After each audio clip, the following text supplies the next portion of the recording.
Empathy can be transferred through the screen. So again, being empathetic over the screen is something which people feel is very difficult. But again, I'll go back to the example of parenting. So, suppose your daughter is married at somebody else's house, and now as a parent, you really don't need any medium, just a phone call. And the silence on the other side will tell you a lot about how the state of mind of the daughter is, what's happening in her life.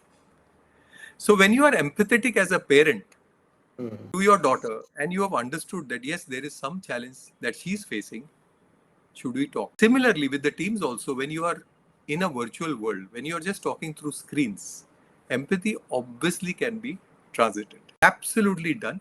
Because it's basically, my intent as a parent is to take care of my child, my daughter. So the key thing is that a clear intention of the leadership team has to be to service or serve the team. But point is that you got to be empathetic towards your team member to ensure that empathy can be transferred even through a screen. It doesn't, your physical presence is not required. It's that intent of the leader, right? That is something which is important. But empathy would be listening. That's it. Nothing else. Listening to what the person is just saying and just saying, I understand. I really understand what you are going through. That's it. That person at that moment requires only that being heard to throw open her heart. But empathy does not require any medium. It's only your presence. You really don't need proximity. You're present there, that's enough as a leader. So that empathy over the screen which we are talking about is again the intent of the leader. So we are talking of some things which are very, very human,